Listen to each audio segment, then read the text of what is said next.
but I'll introduce Phil. Thank you so much for coming on. We appreciate you coming with us and talking with us about goalkeeping, meeting with some of our goalkeepers. Phil, I followed you for a while. I just reached out to Phil, asked him if he would do this, and he said yes. So once again, thank you. Phil has a massive background in the goalkeeping world, working, let's see, you've been in 3 World Cups, 2 with the women, 1 with the men. Yeah. Olympics with the women as well. You've been with Philadelphia Union now. And I know some of the keepers like Tony Meola, Tim Howard, Hope Solo, some of, the top names in the U.S. For our goalkeeping world you've worked with. So we are privileged to have you on and to learn from you. So Phil, thank you again for coming with us today. Yeah, no problem at all. I think during this time, it's been a great opportunity to share and learn. And I think it's important that we, I've spent the entire time, as I said, I'm now calling this Doom and not Zoom because of the amount of time that I'm spending on this. I've spent time learning from people from all around the world and sharing ideas and talking and, just trying to expand my horizons, because I think as the game evolves, we all need to evolve. So we talked about whether or not to do some sort of a presentation or just have a conversation. And the way that I like to do things is I like to pose questions. And I want this to be interactive. So, I'm going to ask you a couple of questions. I'm going to show you a few things, and I want your opinion because the area that we talked about and we're going to talk about tonight is organization and communication. And that is one of the most, apart from training set pieces, that's one of the most boring things to do, is to talk about organization and communication. And the reason why it's boring is because everyone knows all the answers. So I'm going to ask you to think about situations. I'm going to ask you to watch situations and say what you would do. So your opinion matters. One of the things that I firmly believe is we all play the game differently. We all have different physical attributes. So we see things differently. We move differently. We have different personalities, different presence on the field. So I want to learn more about you and how you see things, and then I'll give you my thoughts on some things as well. So I'm going to go ahead and share my screen.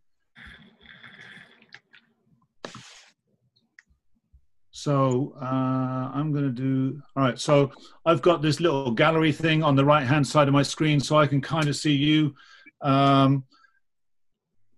Just to before we get into this, one of the things that I'm responsible for is, as we're talking about what I've done in the past and why I'm passionate about this. I used to work for US Soccer. I worked for US Soccer for a decade. So I went, as we said, been very fortunate to go to 3 World Cups, been fortunate to go to 2 Olympic Games and win gold medals in those Olympics. I've done coaching education for a long, long time. So training coaches to coach. I'm really passionate about the position. And when I came to Philadelphia, as the head of goalkeeping. So I'm the director of goalkeeping, which means I deal with all the academy, and I'm responsible for how we learn, how we teach, and what we're teaching. So some of the stuff that you're going to see here is stuff that we have been talking about with our goalkeepers here, or we will be. They haven't seen some of this yet either. So as I said, we're going to talk about organization and communication, and this applies to whether you're male, female, tall, short, whatever. This applies, and these are the most important things that you can know about goalkeeping. So just to start with, and I knew that was going to happen because it always does, I'm going to have to... Okay, can you see that? Nope, just you. Oh, you don't want to do that. You don't want to see me. Okay, so This always happens when you try and use Keynote for some reason. Right. So let's see if we can do it again. Yeah, but okay. So let me ask you, and so your mics are unmuted. Yeah, and I knew that was going to happen too. So what's important when we look at organization and communication? Someone just shout something out. Talking to your back line a lot. Okay, so talking to your back line a lot. Can you elaborate on that? Can you be more specific? Just making sure that they're, I mean, where you want to be and where they want to be at. I mean, they have their preference, you have your preference, so you gotta compromise at times, I guess. So. Okay. Phil, I would say like prevention, like putting out fires. Absolutely. The best game that you're going to play isn't the game that you make 25 saves and win the game with a penalty save. It's going to be the game that you don't have to make any saves because you've organized everything to the point where there are no shots and you don't actually have to make a save. So yes, prevention is massive. What else? Think about organization and communication. I would say assertive and direct, using as few words as possible. Love it. Yeah, absolutely. So the words that have been used, I would say in, and I hate to do this because this is very, very stereotypical. The words that people often use are clear and concise, and that's what coaches use when they describe goalkeeping communication. What else? So we've got clear and concise, we've got preventative, we've got making sure you're on the same page. Is there anything else that you can think about? Organization and communication. Okay, so what would you say, I'm going to ask each of you to write down two things. What determines what type of communication you use? So think about the game of soccer, write two things down. What determines the type of communication that you use?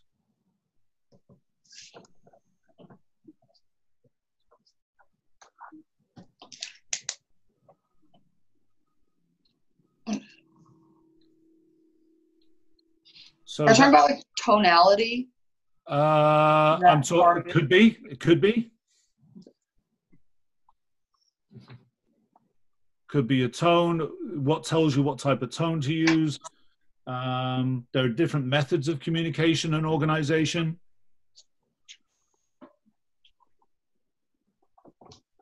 So two things. All right. So let's go around the room, and Coach, why don't you call them out? Okay. Let's see. Cassidy, give us one.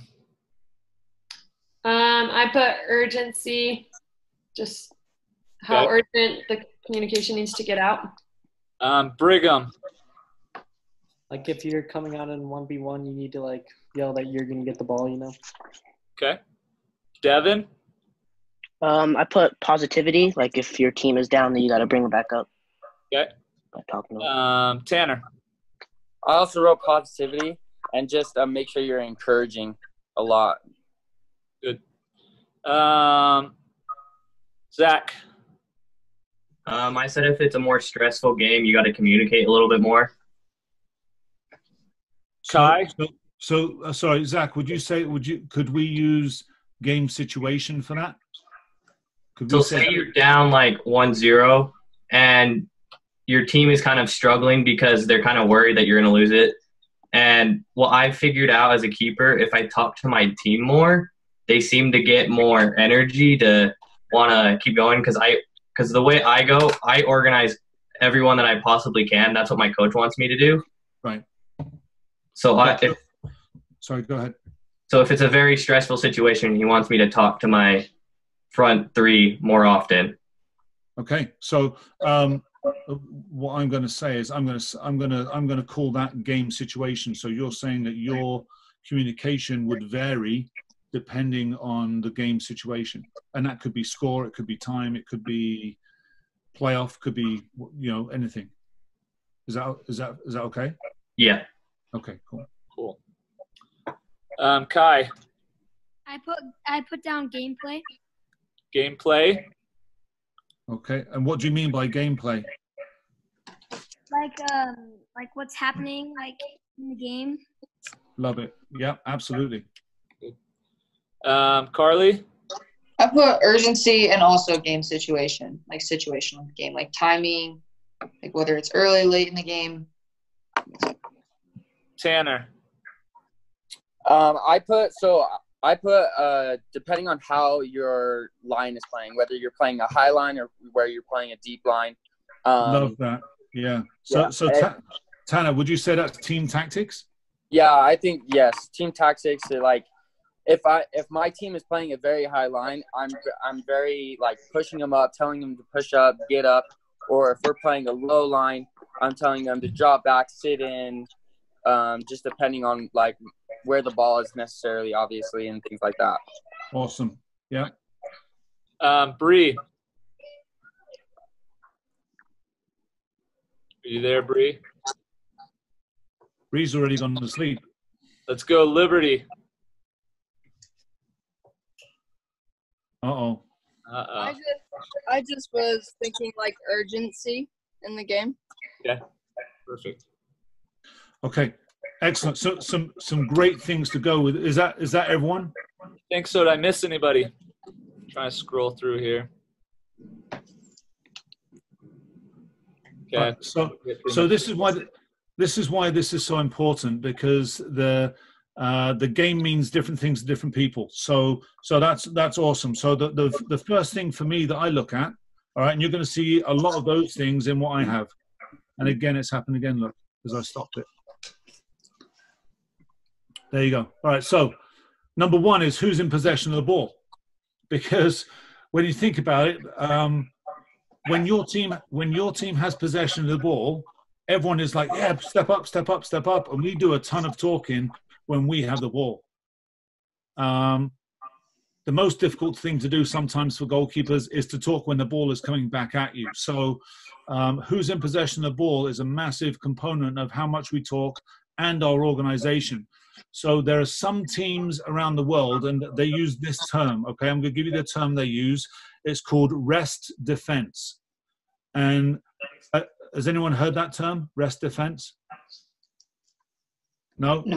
No, I didn't think so, because it's a term that's kind of come out of the Red Bull philosophy. So Red Bull, for those of you that don't know, I'm not talking about Red Bull New York, because I'm not allowed to actually say those words. I'm talking about a team in Germany and a team in Austria, Salzburg and Leipzig. They have this philosophy of press, press, press all over the field. So rest defending is organizing your defenders to step closer and higher up the pitch, so that they're basically in 1v1 duels. So who's in possession of the ball? When the ball is going away from you and your team's in possession, obviously you're also making yourself available depending on where the ball is on the field. And when the ball goes into the attacking half, you're squeezing your team up and you're making sure that you're in a good situation. And we'll use that term preventative. You're taking preventative measures to make sure that if you lose possession, the ball doesn't end up with a one-on-one with you and the opponent. So who's in possession of the ball? The second thing is your positioning as the goalkeeper. And that depends obviously on who's in possession, where they are on the field. And we'll get more into that in a few minutes. And now we get onto some of the things that you talked about. So language. Who was it that said about using being on the same page? Who was it who said that? And you said sometimes you have to compromise. Oh, I did. Tanner. Okay, so language. So having common language is critical.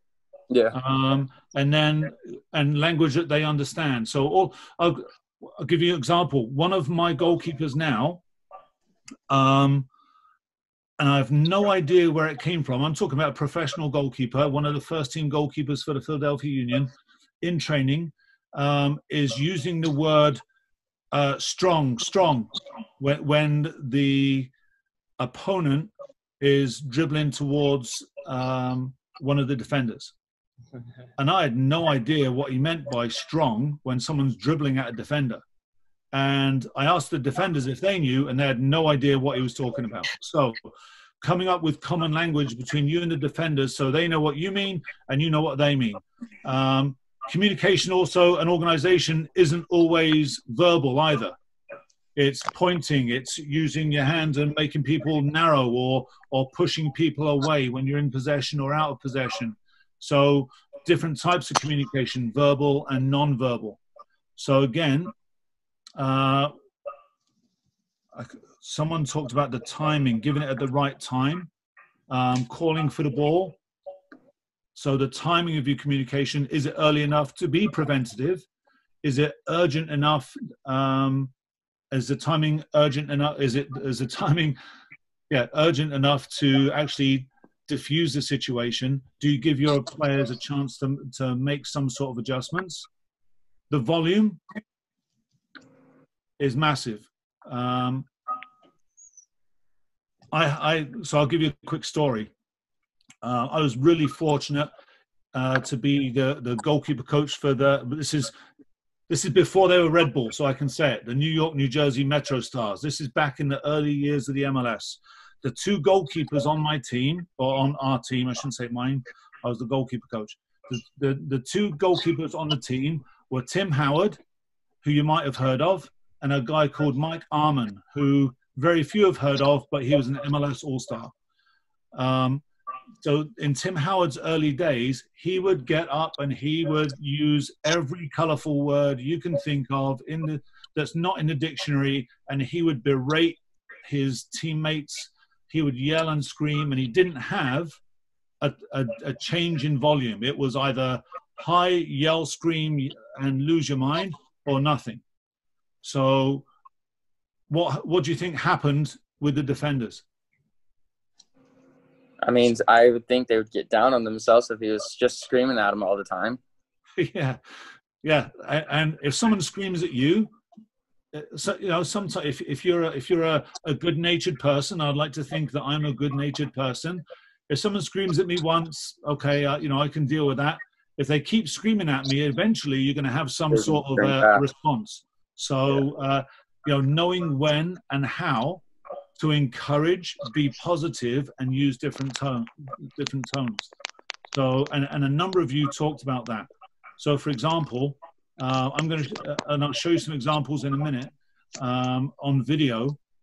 But if you want a player to do something, and he or she doesn't do it, sometimes the best way to get them to do it next time in a more positive fashion is just, if the ball goes off for a corner or a natural stoppage, a goal kick or something, just say, hey, Fred or Sally or whatever the name is, next time just take a look at me, or give them just a nice, calm interaction, and then they can respond to you. So volume and knowing when and how to be more direct is important. Game situation, what does it call for? And a number of you said that, and that's awesome, because for me, the urgency of the situation should be reflected in your voice. So if there's someone about to shoot on the top of the box, I'm not going to say, hey, would you mind sliding to your left a little bit, please? Because that's not going to be effective. I've got to be a little bit more direct, a little bit quicker, and get the words out. If there's someone further away, I can change my tone and be a little less direct, if you like.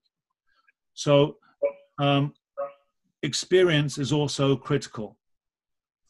So when you have experience tells you what you need to do in certain situations, but also experience with your teammates.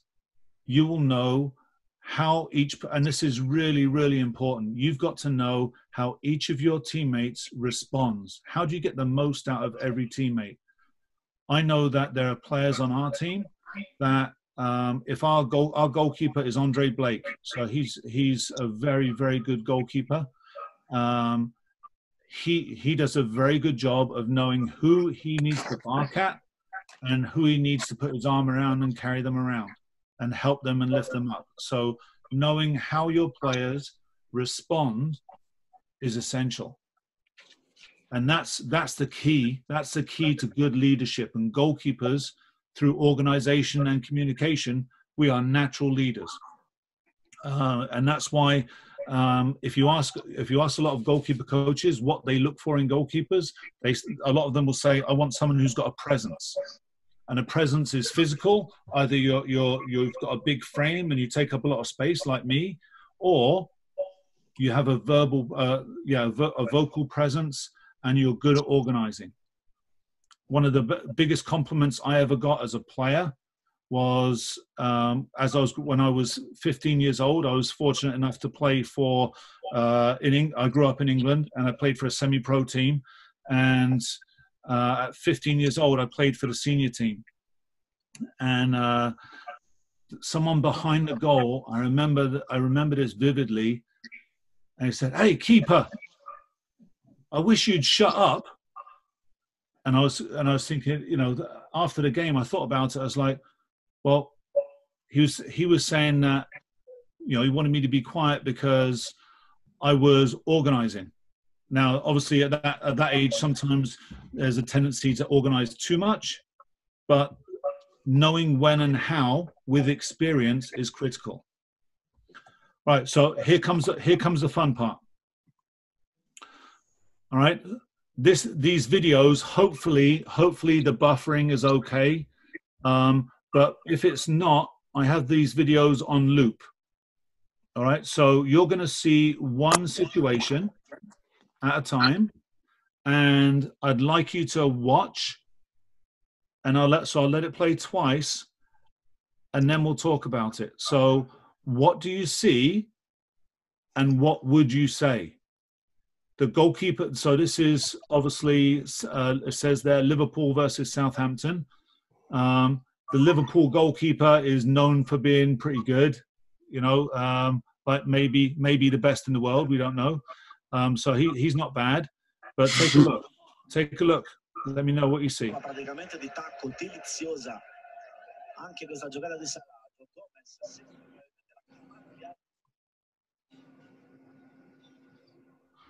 So again, I'll let it play twice.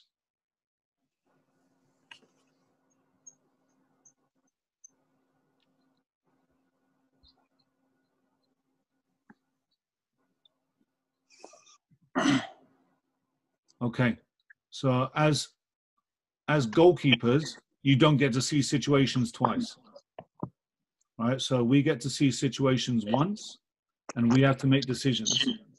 So what we do in training and how we're trained as goalkeepers is so important.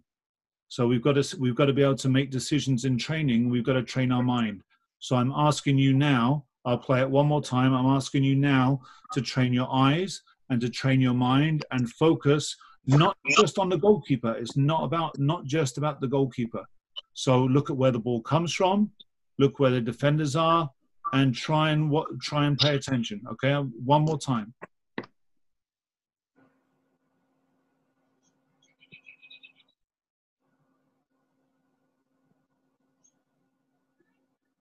Yeah, that was a foul. Okay. So one of the things that I like to do, again, if I sat here and just talked to you for 40 minutes or so, it'd be utterly boring. I can't even talk to myself for 40 minutes, right? So someone give me a breakdown of what they see. Who's the first volunteer? Yeah, go for it. Blue shirt. So what I see first is when the ball's played, the defender, when it skips past him, the goalkeeper is already pretty high. And so with that, if the goalkeeper is not as high, I think it skips past the last defender, and the guy on the left shoulder is going to get there. And so I believe if the goalkeeper is not as high and he doesn't get it, then I think it would be a goal necessarily. Maybe not. Maybe they drop back farther. If I think he needs to, if he said something, I'm sure he did say something, be loud, keeper, mind, whatever they're used to, and not have, like, them come together necessarily. So, I mean, that's my take on it. I think if he doesn't get there, then the guy's in on goal and could possibly a scoring chance. So, Okay. And your first name is it Tanner? Tanner, yeah. Tanner. So, Tanner, the thing that I really appreciate is you didn't say he didn't call or he didn't say something because we have no idea. Yeah. So we can't talk about what he said or what he didn't say. Sure. So, all right. So that's the first one. So we're going to have three people because there's other examples. Someone else. What do you see? Yeah, go for it. I feel like he maybe could have, like, the keeper could have been a little, like, farther back because it seems like he had almost three players versus, like, one up top. Well, there's one on the wing, but I feel like his player could have got that ball, and if he just held back, I think, like, that whole next situation could have been avoided. Okay. Does that make sense? Yeah. So again, because this has already happened, I don't think that there's a wrong answer here. So one more person. Go for it. Yeah, sorry, I can't see. The names aren't popping up here. So I'm just looking at the person that actually served the ball, and I guess just thinking about how my team plays. But I would encourage them to step to that ball, avoid the service even happening by keeping it wide. That's just kind of how we play. Keep it left, and then also trying to be preventative, get our defense flat. It looks like that right back is too high, so it creates gaps. Little unorganized in the defense, so just try and prevent there. Oops. So I like the way you're going with this. I hate it when the volume comes on though. And that was Cassidy talking there. Cassidy. So I like that. So Liverpool. So again, we talk, one of you said knowing team tactics in your organization and communication. So Liverpool's team tactics are a high pressing. They want to keep you in your end. They want to press you. They want to be all over you. So the first thing is that ball has come out to the Southampton player, and I can't tell who that is. It could be Robinson, the left back. He isn't really defend. This is what I call fake defending. They stand, and you know what players do. They stand there like 5 yards away, and they say, "Oh yeah, I'm defending." That's not defending, right? So I agree with you. Number one is, can you stop the serve? All right. He turns and strikes it. Remember that term I used, rest defending? That's exactly what's going on here. So you can see that there are two Southampton players. The left centre-back is high because he was tight to this player. And the right centre-back was also quite high. Right, both of these centre-backs are quite accomplished. What do you notice watch the centre-back who's closest to the ball and tell me what you noticed about his body language.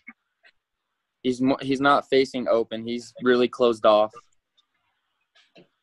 At least, like, I don't know. I think he's closed off a little bit. Right there, it seemed like he didn't even know the keeper was there.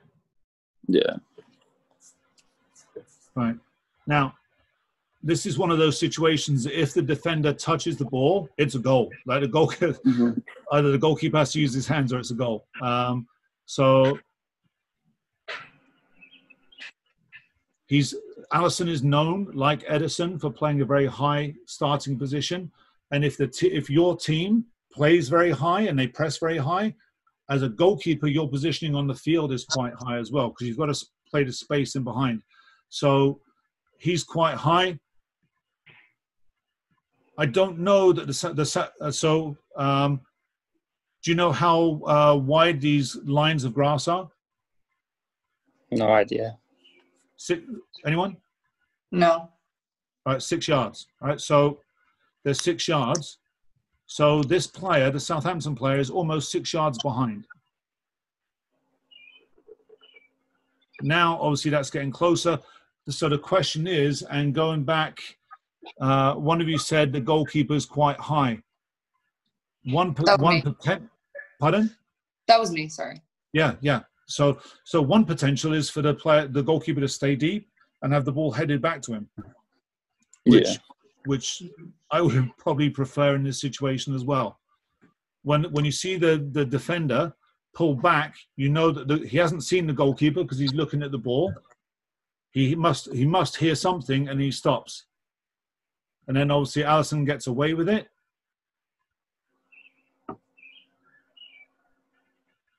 And then I think that's Mo Salah who fakes an injury or fakes the foul.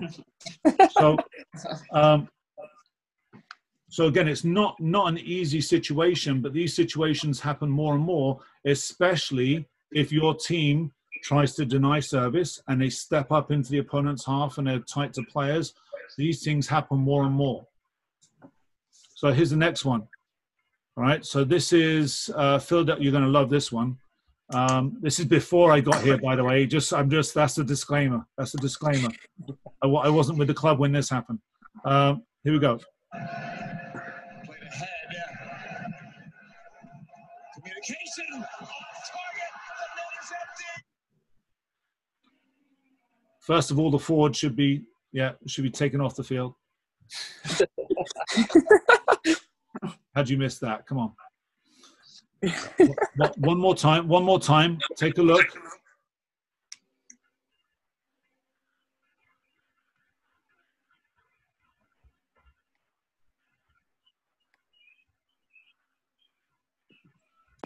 Okay. Let's have someone brave, because this is a good one, because this happens a lot. Who wants it? Me? Go for it. The defender was he tried to pass it back to the keeper, and which was a terrible idea because there's a guy right behind him. Oops, sorry. Okay. It's a terrible idea because do you know who the guy is behind him? Do you know who this player is? No. In white? No, it was only the top scorer. No, actually, it wasn't top scorer, was he? But Joseph Martinez for Atlanta, one of the best players in the league by far. So let's continue. The ball. So he tries to pass it back. But when does he pass it back? At like the top of the 18. When he's inside the box. Like he passes it at the top of the 18. So it looks like the goalkeeper's coming out already. He's like hesitating to come out, and then all of a sudden he sees that his player's getting the ball, and I don't think he realizes that his player now wants to pass it to him. So he's in like an oh crap moment where, oh, the ball just got played, I got to do something to it. What the keeper should say to his defender is play it out, because in that situation, if he played it out, they would have avoided that situation. Right. So if he cleared it, for sure that would have avoided the situation. Give me a. So it's very easy as human beings, and this is something that we do not just in soccer but in life. We are very, very good about pointing at problems. The people that are people that I want to surround myself with are people that come up with solutions. We all see problems in the world. Let's find solutions. So what's a solution? I think if the keeper dropped, like he looks like he's coming out, but I think if the keeper were to like drop back and just hold back, it would create more space from the forward and his defender. Okay, so if he drops back, it does create more space. And then a non-verbal communication is telling the defender what? Drop it at my right foot or left foot or something. Like hand to the right. Yeah. So the non-verbal is I'm dropping off to create space, and you're going to give me the ball. instead of what do his actions show? That he's coming out. Yeah, because look right here. He's stuck. He's like Now he's stuck. He threw the brakes on and then tried to scramble backwards. Yeah. But by that time, and this is something as goalkeepers we have to understand, by that time the defender's already made his mind up. He's under pressure. He knows that this player, Joseph Martinez, is an unbelievable player. He's already made his mind up. I don't know the person on the ball, his name is Jack. I don't know that Jack even thinks Martinez is still coming, because it's almost like he slows down.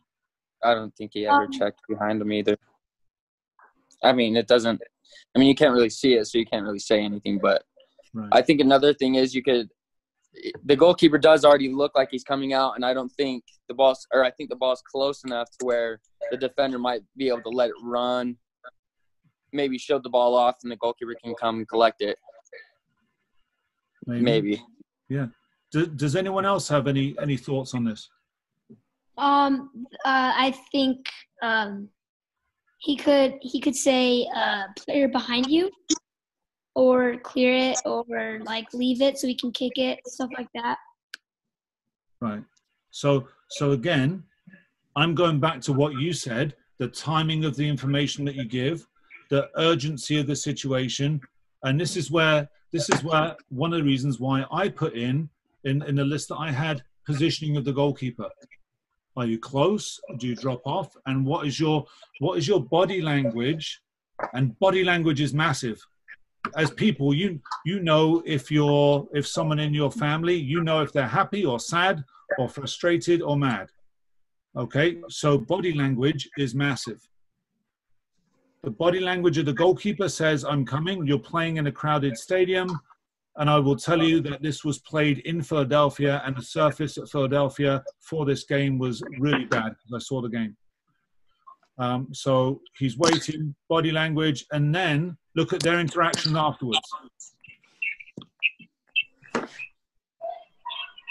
Yeah, before someone shot him from the crowd. So, Phil, I think we see this more and more because the modern goalkeeper, we utilize their feet so much. And I think sometimes goalkeepers, we get caught in wanting to do the perfect thing rather than just solving our mistake, right? Like right here, if he was in a good position and it was a ball back, he would have been just fine. But he's thinking he can come claim it, so he makes a mistake, right? And there's the mistake right there. So now he has to kind of revert and say, okay, now what do I solve? And to me, the easy solution is get the ball back to my feet, and if I have to, this ball is just going straight out of bounds to the sideline, right? I'm not going to try to make it look pretty. I've made a mistake. How can we solve the mistake at this point? But that's a mistake, and then we have to kind of revert and say, what's the next situation having in store for us? And that's where it goes wrong. Yeah. So again, and this is what's great about doing this type of interaction is we all see the same thing, but we may solve it differently. So again, I don't know that the player actually feels like he's under pressure. The cues that the goalkeeper is giving him aren't necessarily good ones. And then we have the mistake. Yeah. Okay. But then we have the reaction. Okay. When you react to a player like that, you then have to do some damage control, because the net, this is a central defender, someone that you rely on, and you've just had an error in judgment with the two of you. So we've got to make sure that you now solve this problem. Okay, excellent. Here's the next one. Phil, can I ask a question? Absolutely. I feel like this is something that I question about myself. I don't naturally react to things. Like if the play like that were to happen, I wouldn't react at a defender. And so I'm trying to find, and I understand that there's a time and a place for it.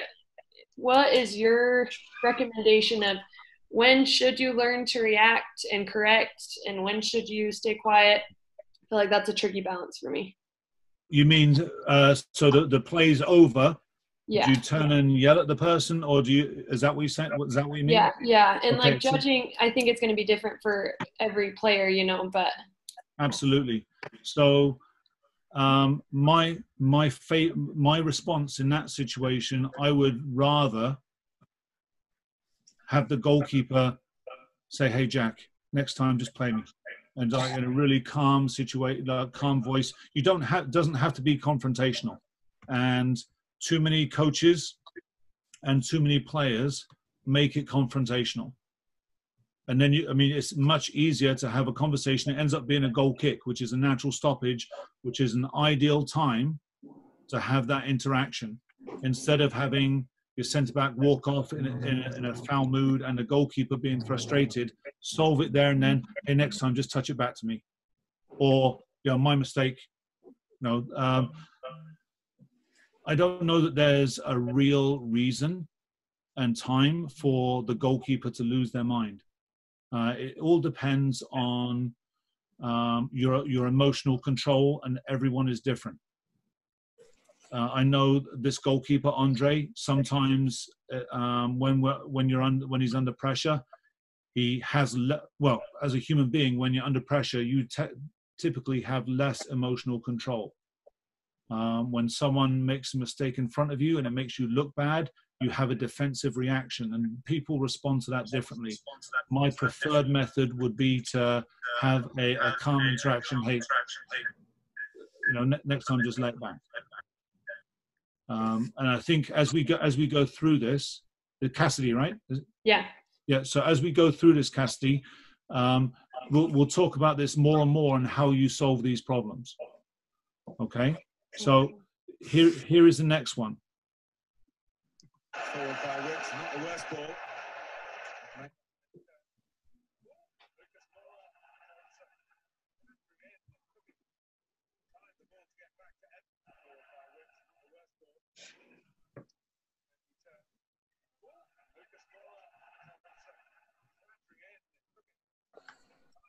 Okay. I'll play it one more time.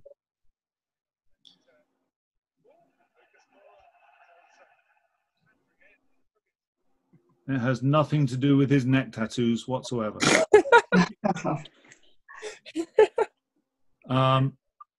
Someone give me what they see. What do you see? Anyone? You can't be wrong. One was a terrible pass back. I mean, it's bound. I mean, if it was a pass back, it definitely looks like a pass back. Obviously, it's bouncing. He's got a player on him. Obviously, it's not going to be like the prettiest pass ever, but maybe he could put it on the floor a little bit more. Obviously, the goalkeeper has to come and do something about it. He gets a lucky touch off of the player and is able to claim it and then play. But okay. What else? I saw the goalkeeper for a second, he literally he was gonna go for it, and then he slowed down and then went again. I think it might have been because I thought he might think that the ball's maybe coming more towards him or towards the back of the goal, and then he's thinking that it's a lot slower, then he has to come and do something about it.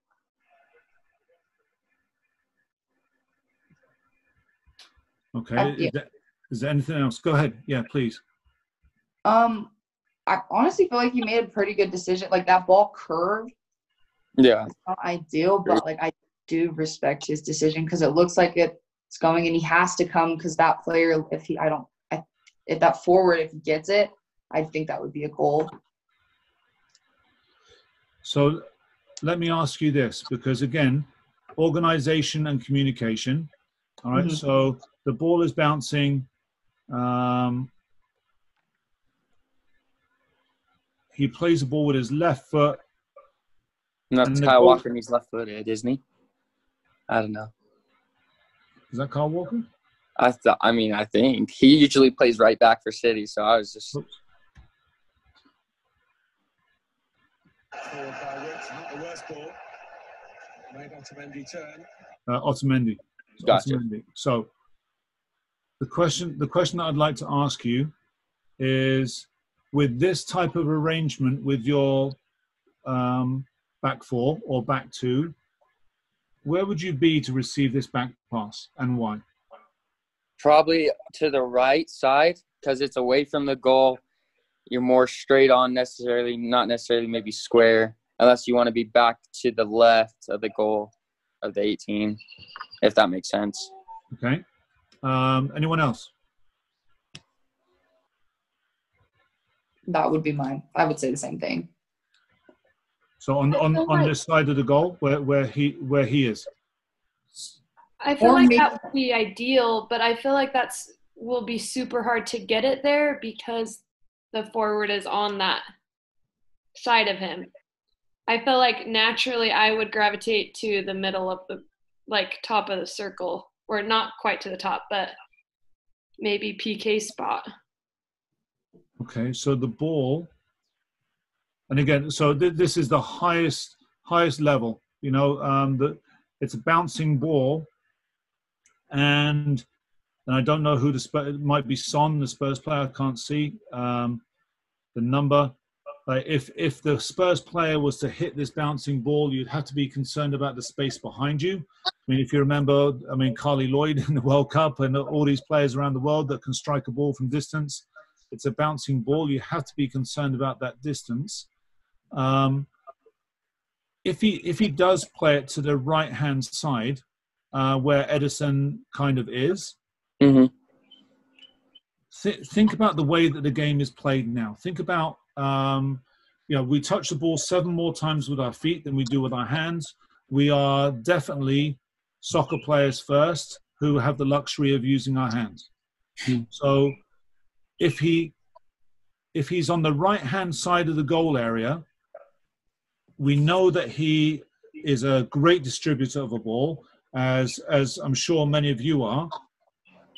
What are his options to play out if he positions on the right-hand side? If he's on the right-hand side, I think he might be able to open up. I mean, this is Ederson, so he might be able to open up with his left, hit it with his left foot out to the left side if there's a guy just sitting out there on the touchline maybe. If he touches it outside, maybe Son, if it is Son, goes and presses him. Ottomani can drop off to the other touchline. He might be able to play out and he can turn or open up. Okay. That's my take on it necessarily. And what if? So now let's imagine that he takes a more central position. I think then he has a lot more options from the midfield. If the midfield checks to him, then that happens, and then obviously his two center backs can open up too, and that might give him more options. Okay, so maybe we need to, from our point of view, from a goalkeeping point of view, maybe we need to look at it and say, all right, well, perhaps you should be in a different position, but now we've got the communication piece. So the ball, it looks like it's almost perfectly in between them from this camera angle. Yeah. And it actually spins away from it. It looks like it spins away from him because it is hit with the inside of the left foot. And it's one of those, you've got it, I've got it, who's got it type situations. Because it looks like the defender thinks the goalkeeper's got it, and the goalkeeper thinks the defender's got it.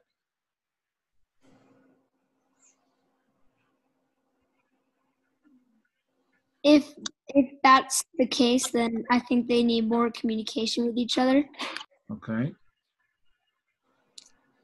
I think the defender's closer. Sorry. I think the defender's closer once the ball spins back, because obviously it's not in his box. So I think tell your defender, step on, that's yours. But, I mean, he commits to it well, and he gets there. So, I mean, he gets out of it for sure, obviously. But right, he gets out of it. So, again, one of the key things is the ball doesn't actually go into the box. Everyone expects it to go into the box, and it doesn't. Yeah. But you want your defender to keep contact with that player and force him away to clear the path for the goalkeeper. Edison is left-footed anyway, so actually sits up well for him. Potentially sits up well for him. But again, the communication piece here is absolutely massive. If your defender, you want your defenders to hold this player off. And again, if you've ever been to City Stadium, it's incredibly loud. If you've ever been to Tottenham, if anyone's ever been to the new Tottenham Stadium, oh my word, it's unbelievable, right? So the noise level in here, there has to be some sort of direction from the goalkeeper in order to prevent this from happening. Luckily, and so Cassidy, watch what happens.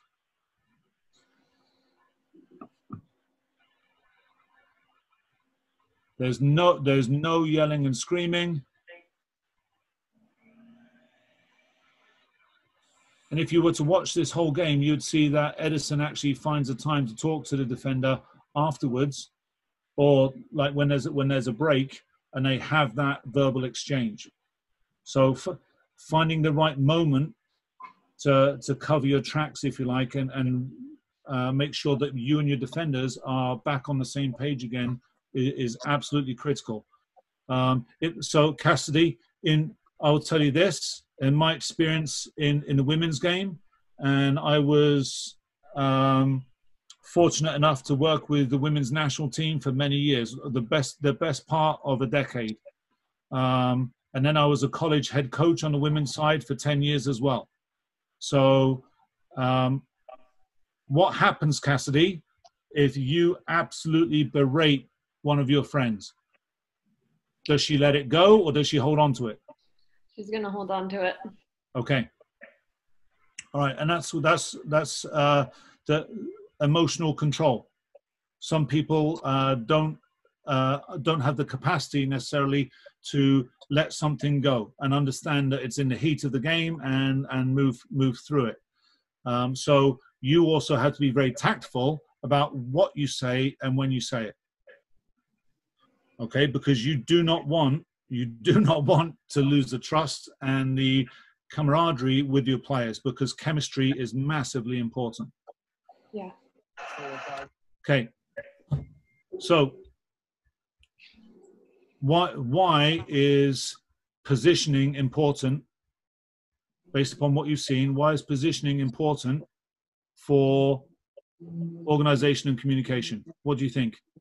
I'll tell you what, let's do this. Just write two things down. Why is it important? Just write two things quickly. We'll go through once and you can check them off.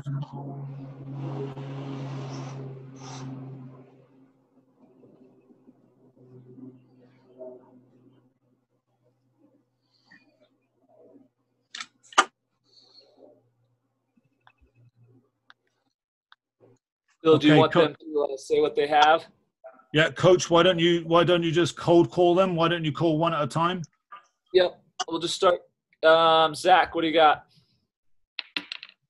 If you're playing a higher line and you're playing higher up too, as like a sweeper keeper, you're going to communicate a little bit more differently the way you're positioned.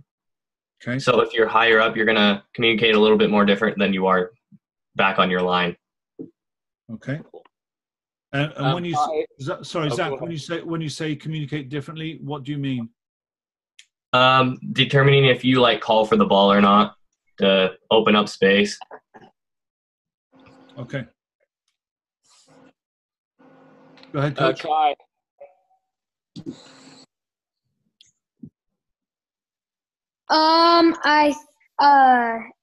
I think that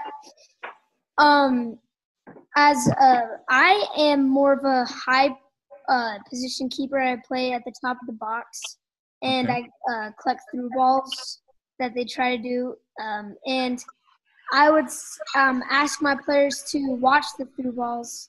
And my positioning is at the top of the box, so I would mostly tell my players to collect the through balls and watch the through balls. Okay, so your positioning, how does your positioning impact the position of your defenders?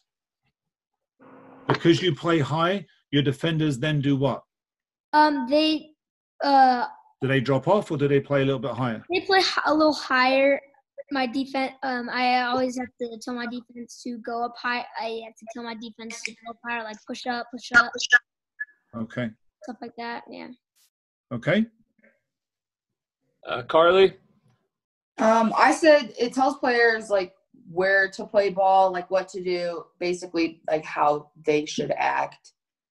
And then I said places in a better position, more in tune with whatever the team is playing. Right. However they're playing. Yeah.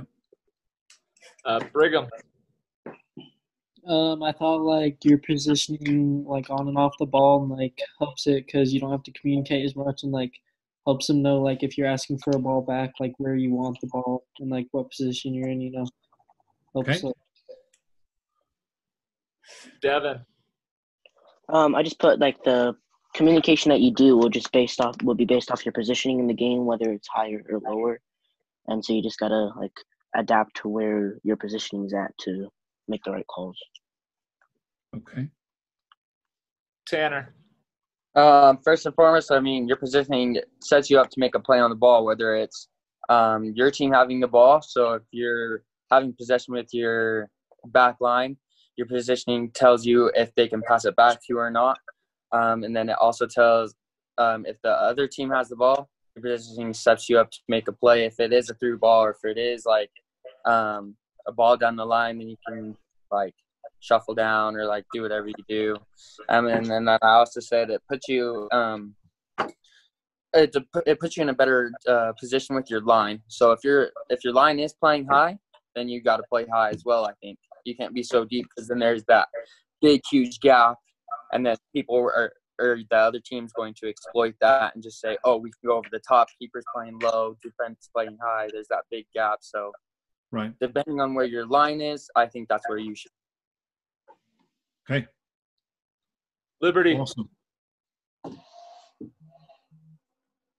So also going high and low, I think also body positioning is good, like showing with your hands where you want the ball, kind of like pointing where like the defense needs to be and stuff. Okay. And so my thought, body positioning, how do you stand? Like if it's more like urgent, well, you're on your toes, you're pointing with your hands, you're like you're showing kind of. Okay. All right. So has everyone given at least one answer? Cassidy, last one. I wrote down it tells the defenders what you want and helps build that presence. Also gives you the best chance to make a save, make a play on the ball. Okay. I agree on all of it. So that's excellent. Love it. And the thing that has come up from all of you in some way, you've talked about team tactics and how your positioning has to fall in line with team tactics. So, for example, as I think it was Tanner said, if you're playing a high line, you can't then be deep. So here's some of the things that I had. So why is it important? You all touched on that. So I have this thing where when you think about American football, the quarterback has the ball in his hands and he scans for the deepest option. Obviously, he's running a route, but he's looking for the longest, safest pass. Okay, so he scans, he assesses, and he solves. And those three words are the words that we use with our goalkeepers. You scan, you assess, and you solve. And that's whether you're in possession or your team's out of possession. So it impacts the goalkeeper's ability to make decisions. You all touched on that. The clarity of the information. So if you're deep and you've got to project your voice over a longer distance, sometimes that's lost. Verbal and non-verbal. Oh, I thought you were waving at me, or whatever it may be. Connected to the team, you all touched on that. Love it. Okay, so here's the basic principles and your basic responsibilities out of possession. So when you're out of possession, that's when most of you need to do the most of your talking. Okay, and this is an image that's kind of stolen from England. Tim Dittmer in England, who works at English FA, talks about in possession and out of possession. And all around the world, people are talking about the responsibilities of the goalkeeper. So your responsibilities, number one, and first and foremost, defend the goal. Okay? So defending the goal. When you defend the goal, it's two-dimensional. You have to stop the ball from crossing the line. It's two-dimensional. Okay? So that's your number one responsibility. Number two is defend the area. And now we're talking about three-dimensional, okay? And then the largest piece of the puzzle is actually now defending the space. And that space is large or small depending on your team's tactics. Okay, so obviously that's the basic principles, the 3 areas of responsibility, and I'm sure you all know that. Okay, defend the goal, make saves, defend the space, so that might be defend the area, that might be crosses, through balls, etc. Defend the space, that's that sweeper keeper that every coach talks about. Okay, here's just a basic positioning model for you. So if the ball is in the dark section in the opponent's half, obviously you play higher. In the middle section, you could play higher. If it's in the red section, obviously now you're thinking about defending the goal. And it's up there because I've written it in there. I don't know if you can see it because it's quite small. Yeah, Tanner's squinting at the screen. Yeah, he's like, what would determine how high you play? Easy, Carly. Look at it. Literally blind over here. It's small. No, it's really small. I can't see it. So small. So it's really small. So what tells you how high and how low or how deep you need to play? Your back line necessarily. Okay, the position of defenders. What else? Where the ball is. Position of the ball. What else? Where the forwards are at. I mean, if it's like a goal kick, you're high. Or if it's a goal kick for them, then you'll probably be higher if the forward's not that high. Okay. Anything else? Tactics of the other team, if they're more of they're putting it over our back line, just watching that.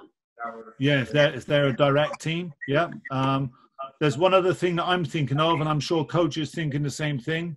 I'm thinking like maybe weather or something, like wind. Ooh, that's a good one. That's a good one. Yeah, some goals have been scored from long range in windy weather.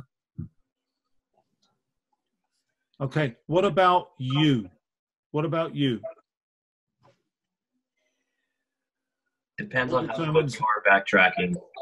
Maybe like height. Okay. So the physical characteristics of the goalkeeper.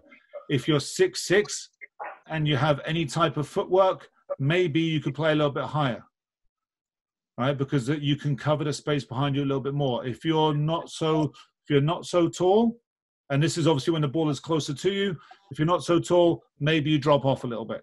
But then you're quicker than me, so maybe you can get to the ball a little bit quicker.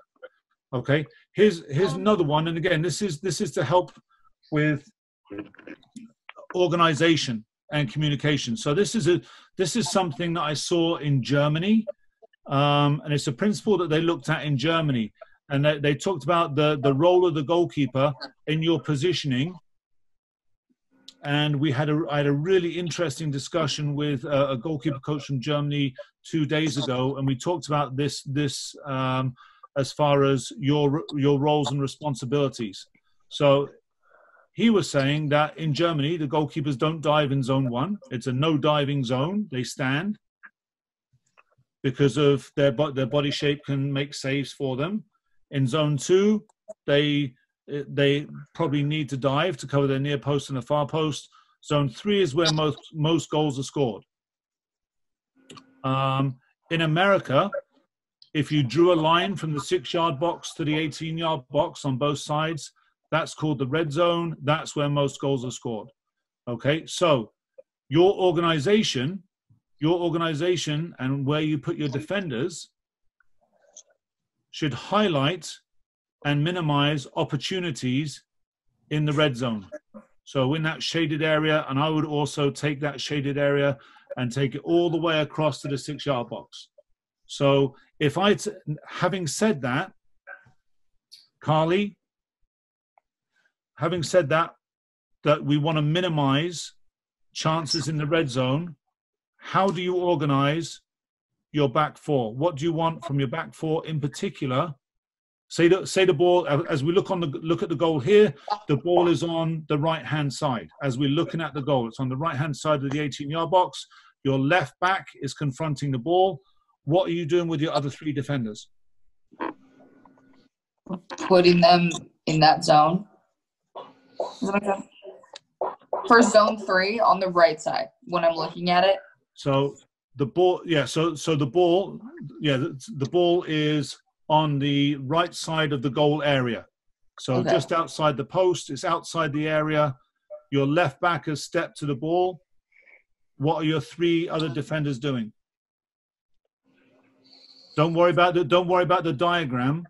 Don't worry about we don't want to concede goals in that middle zone. We don't want to give up opportunities to score. How do you organize your back 3 at that point because the left back has stepped to the ball? You pull them in. Okay. And what else? Can you elaborate on that? Like, so your left back pulls in and then everyone like pinches in because it's probably going to be a shot, or you pull your others. If your left back goes in, then your center back pinches in. Yeah, everyone just pinch in. Okay, so when you say pinch in, again, so using common terms, when you say pinch in, what do you mean? Like come central. Okay, all right. So if your left back, I'm looking at my screen. I'm actually mirroring. So let's go with this hand. If your left back goes to the ball, you're saying centre back slides across, other centre back slides across, right back slides in, so everyone is across the top of the box to deny opportunities in that area.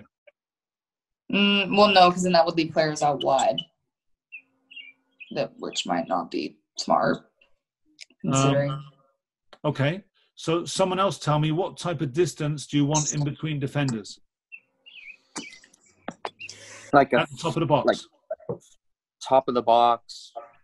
Are you saying like when they're pressing a player, or when just the distance between each defender?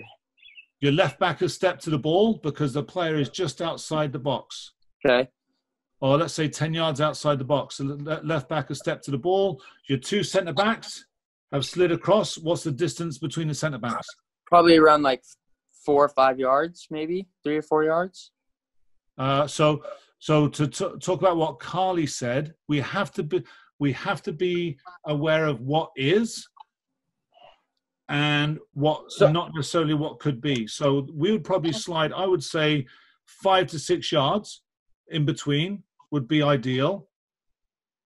Your right back should also be 5 to 6 yards. Why? So the distance from your centre back, who might be level with the post, with the right post as we look at it. Your right back might be just outside the left post as we look at it. So I have a quick question. Yeah. So when your left back is stepping, your other center back comes over, and then the other center back comes over. Do you want your right back to be sitting a little farther back in case there are players out there? So does that make sense? That depends on your team tactics and the things that your coach is saying. In my experience, you take away that red zone because for the ball to get from one side of the pitch to the other, your right back would have time to get all the way over. To get over there. So the time of flight, the time it takes the ball to get from point A to point B, your right back and everyone else should shift. Okay. So I would say that and everyone's on the same page here, right? We would want to defend that red zone. So I would say 5 to 6 yards apart, get your right back in as well, as long as your communication then and your organization lets him or her know that there's a player outside them. And it's not just once. Casti, left shoulder, keep your eye. Casti, watch left shoulder. All those things, just so they're aware. All right, but your number one thing is to deny goal scoring opportunities. So we take that away by minimizing opportunities in that red zone. Okay, and again, I'm not saying that this is as far as the standing zone, diving zone, and action zone. Those are things that they said in Germany, and I thought it might be interesting for you to see. But this is definitely something that we're talking about now as we move forward. This is interesting. It also gives so some of the stuff with like Ter Stegen and Manuel Neuer, how they make saves, this kind of gives a good example of why they make certain types of saves. You know, with those zones of one, sometimes you see like their body shape and their position, and you wonder why. And now that gives a very clear definition of why they do that. Last year, I was fortunate enough to be in Germany with the head of German goalkeeping, Mark Ziegler, and they have a goalkeeper. They called it a goalkeeping Bible. They have a book that's really thick about how they want their national team goalkeepers to play, and this is a massive part of it. So you're dead on, Coach, with the the examples of Neuer and Ter Stegen. So here we go. What to look for. So you'll see in here there are some little graphics that are going to pop up. These are just 3 examples of things that I think were solved quite well. So here's the first one. So there's no pressure on the ball. Goalkeeper's in advanced position. The high back line. Goalkeeper's ready.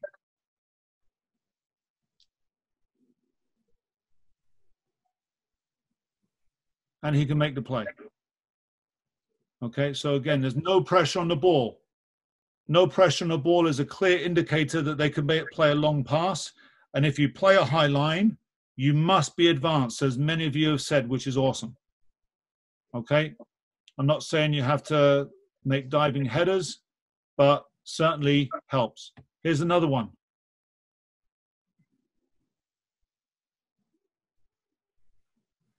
All right, so we're defending the space.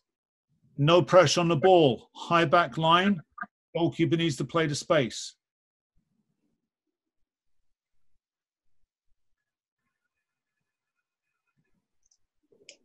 Again, eyes up. Looks like he's going to serve. Body language. Defending the space. Communication, organization. He's in a good position to deal with the ball. All right, so we talked about defending the space. This is defending the area. So again, obviously team tactics, there's a high back line. The goalkeeper can see the ball and the players, calls, wins the ball, and looks to transition. Squeezes players up.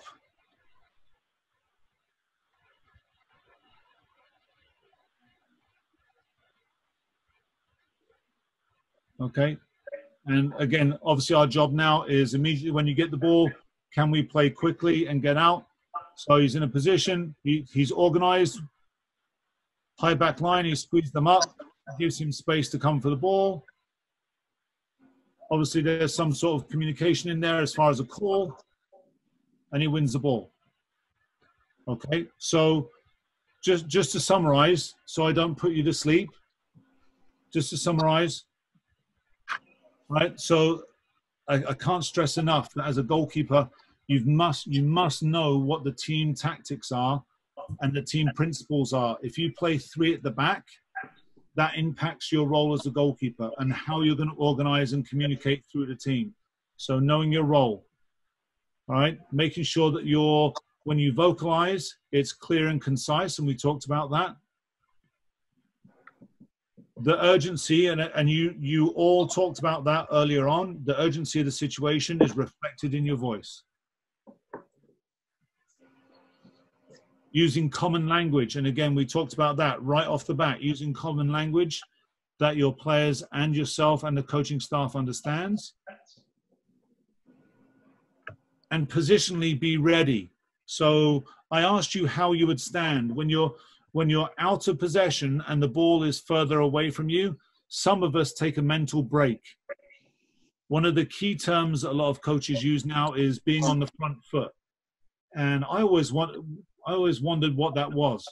But then there was this guy called Casey Keller who played for the U.S. national team, and he would always stand, and this is going way back, or back to 2005, 2006, when I worked with the men's national team. He would always stand 1 foot in front of the other and be ready to sprint.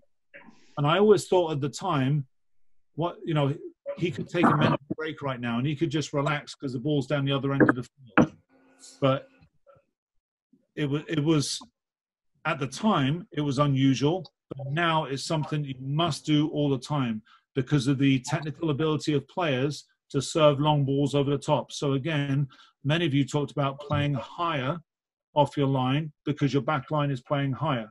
So if you're playing higher, and the thing that I say to our goalkeepers is, I don't want you to stand flat-footed and then see the ball and go, oh no, I've got to go. I'd rather you be on your front foot with your body weight forward, ready to sprint, and you're tracking the ball and you're moving with the ball. You're dancing with the ball as it goes from side to side, backwards and forwards. But you're always ready to move forward and you're always ready to move backwards so you don't have that, oh, I've got to go moment. One of the things also in your communication and organization, we see this time and time again, and as you get older and as you get more experienced, as goalkeepers, we try and come for balls when we have defenders there already. So communicate with your defenders, let your defenders defend, because your primary job, Cassidy, is to do what? Your primary job is to do what? Defend your goal. Defend the goal. Let defenders defend, you defend your goal. You defend the area and you defend the space if you have to and when you have to, based upon where the ball is on the field. Cassidy, you get a gold star for that one. Okay, so I know that we've been on for over an hour. I just want to